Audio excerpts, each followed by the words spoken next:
कभी सोचा है कि एक बच्चा जो हर चीज में इतना होशियार है, वो पढ़ने या लिखने में इतना संघर्ष क्यों करता है? तो आज हम सीखने की अक्षमताओं यानी लर्निंग डिसेबिलिटीज से जुड़े कुछ आम मिथकों को तोड़ने वाले हैं और इसकी असली वजह को समझेंगे। डिस्लेक्सिया का नाम सुनते ही सबसे पहले दिमाग में क्या आता है कि बच्चा अक्षरों को उल्टा देख रहा है, जैसे बी को डी पढ़ना। पर क्या यह सच में इतना ही है? चलिए इस आम धारणा की तह तक चलते हैं और देखते हैं कि सच्चाई क्या है। तो आज हम क्या क्या समझने वाले हैं। सबसे पहले जानेंगे कि ये लर्निंग डिसेबिलिटी असल में है क्या।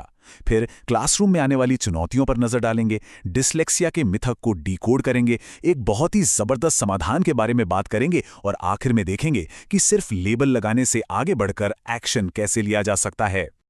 तो चलिए शुरू करते हैं सबसे बुनियादी और सबसे जरूरी सवाल से।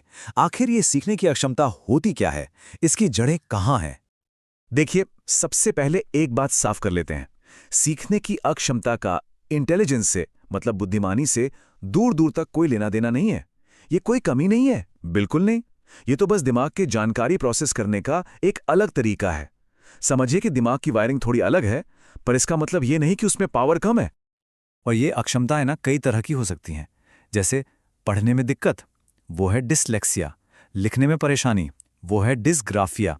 और अगर मैथ्स एक बड़ी चुनौती है तो हो सकता है वो डिस्कैल्कुलिया हो। हर चुनौती दिमाग के एक खास हिस्से से जुड़ी हुई है।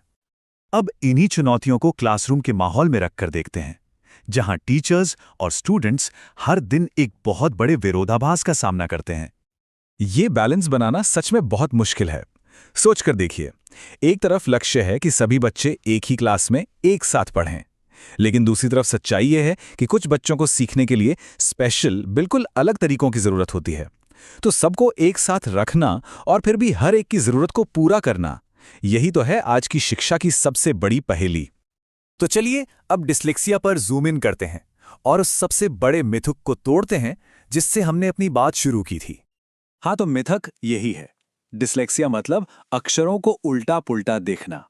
लेकिन सच ये है कि ये पूरी कहानी का एक बहुत छोटा और शायद सबसे कम जरूरी हिस्सा है। असल प्रॉब्लम आंखों की है ही नहीं, ये तो दिमाग के कनेक्शंस की प्रॉब्लम है। प्रॉब्लम इस बात की है कि दिमाग एक अक्षर की शक्ल को उसकी आवाज से कैसे जोड़ता है। इसको थोड़ा और आसान बनाते हैं। पढ़ते वक्त दिमाग को दो काम करने होते हैं। पहला CAT जैसे अक्षरों को देखना और दूसरा ख ए ट जैसी ध्वनियों को सुनना। डिस्लेक्सिया में इन दोनों के बीच का जो पुल है वो थोड़ा कमजोर होता है। वो कनेक्शन अपने आप ऑटोमैटिकली नहीं बन पाता। तो अगर समस्या कनेक्शन की है तो इसका समाधान क्या है? अच्छी बात यह है कि इसका एक बहुत ही असरदार साइंस पर आधारित समाधान मौजूद है और इस समाधान का नाम है ऑर्टन गिलिंघम अप्रोच। सोचिए, ये लगभग 100 साल पहले बनाया गया था और इसका आइडिया उस वक्त बिल्कुल क्रांतिकारी था कि दिमाग कैसे काम करता है, उसकी साइंस को समझकर पढ़ने सिखाने का पूरा तरीका ही बदल दो। ये तरीका 4 मजबूत स्तंभों पर टिका है। पहला, सब कुछ एक लॉजिकल ऑर्डर में स्टेप बाय स्टेप सिखाया जाता है। दूसरा, कुछ भी अंदाजे पर नहीं छोड़ते, हर नियम को साफ साफ समझाया जाता है। तीसरा, ये हर स्टूडेंट की जरूरत के हिसाब से एडजस्ट होता है। और चौथा, सबसे जरूरी, ये रट्टा मारने पर नहीं बल्कि क्यों और कैसे को समझने पर जोर देता है। इस पूरे अप्रोच का दिल, इसका सार, एक सुपर पावरफुल तकनीक है जिसका नाम है VAKT यानी वैक्ट। ये तकनीक सीखने के लिए एक नहीं बल्कि 4 अलग अलग रास्ते एक साथ खोल देती है। सबसे पहले V यानी विजुअल, आंखों से उस अक्षर को देखना। फिर A ऑडिटरी, कानों से उसकी आवाज को सुनना और खुद बोलना।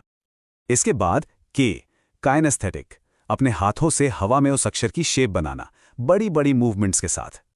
और आखिर में T टैक्टाइल, यानी उस अक्षर को अपनी उंगली से छूकर महसूस करना। तो अब इसे एक्शन में सोचिए। एक स्टूडेंट B अक्षर का कार्ड देखता है, फिर वो ब की आवाज जोर से बोलता है, उसके बाद हवा में B की शक्ल बनाता है और आखिर में सैंडपेपर पर बने B पर उंगली फिराता है। ये सिर्फ एक एक्टिविटी नहीं है, ये दिमाग में एक नया सुपर हाईवे बना रहा है। जब आंख, कान, हाथ और स्किन, चारों सेंसेस एक साथ काम करते हैं तो वो कमजोर सा कनेक्शन बाईपास हो जाता है और दिमाग में एक बिल्कुल नया मजबूत रास्ता बन जाता है।